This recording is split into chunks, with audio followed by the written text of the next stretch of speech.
In our digital world, there's basically a crime scene happening every single second.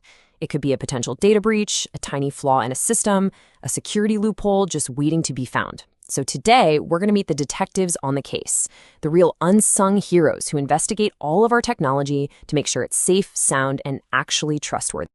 It's such a critical question, right? Every single time you do some online banking, use an app, or share your data, you're basically putting your faith in a massively complex system. But who's making sure that faith is actually well placed? I mean, we've all seen the headlines. Another data breach, another system failure, another costly hack. This constant drumbeat of bad news has forced organizations to get really serious about governing their technology. And that intense scrutiny, well, it sets the stage perfectly for our hero, the Information Systems Auditor.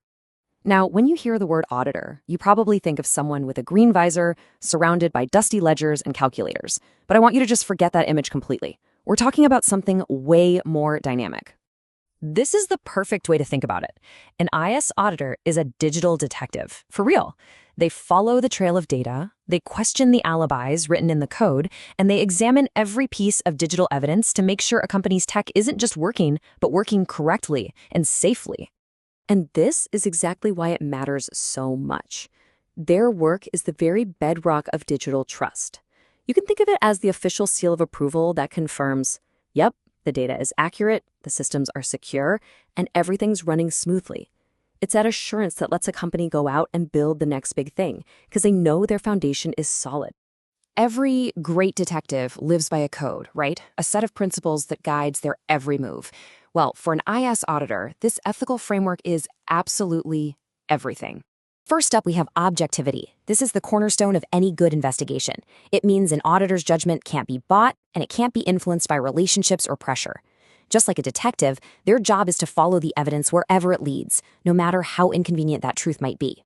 And paired right alongside objectivity is professional skepticism. This is the auditor's magnifying glass. It's that questioning mind that doesn't just accept what it's told.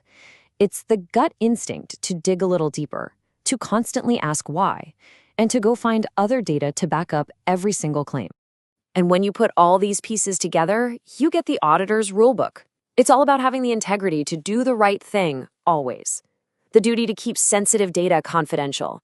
And, of course, pursuing continuous education, because in a tech world that changes by the minute, you have to keep learning.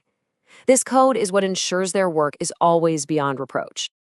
Okay, so we've got the code. How does the actual investigation unfold? Let's take a look at how they build a case, piece by piece.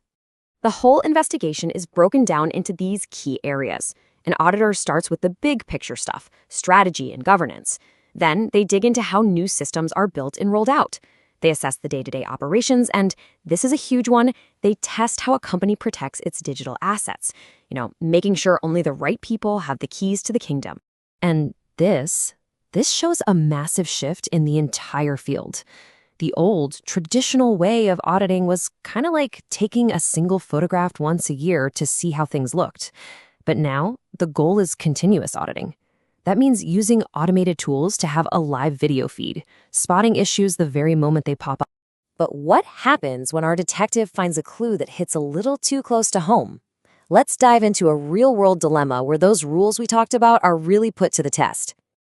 So let's meet John. He's a total pro, knows the code inside and out. But he's about to walk into a situation that's going to challenge pretty much everything. And there it is, the ultimate ethical test. A direct conflict of interest. John's job is to objectively investigate a company where his own brother is a key player. Suddenly, his personal and professional worlds have just collided, head on. So, what does he do? He goes right back to that ethical checklist. First, can he truly stay objective, knowing his brother's career is in the balance? Then, what about confidentiality? Is there a risk that a casual chat at a family dinner becomes a breach? And what about his professional behavior and integrity? Even the appearance of a conflict could damage his reputation and his firm's. When he asks himself these questions, he knows there's only one right answer. He has to disclose the conflict immediately. Navigating a minefield like the one John just faced, well, that's what defines a great auditor. It takes some serious diligence, a rock-solid ethical compass, and a very clear understanding of just how high the stakes really are. And an investigation can go wrong in so many ways. Rushing in without a real plan, keeping sloppy notes. There's an old saying in this field: if it's not written down, it didn't happen. Losing your independence, like in John's case, or just not looking for signs of fraud. Any one of these pitfalls can completely derail an audit and leave a company dangerously exposed. Ultimately, the job of the digital detective is only getting more complex. It's not just about checking boxes on a list of IT controls anymore. Now it's about auditing brand new tech, like AI, and applying that timeless human element, good old-fashioned judgment, to a world that's being run by algorithms. And that leaves us with a final, really critical question to think about.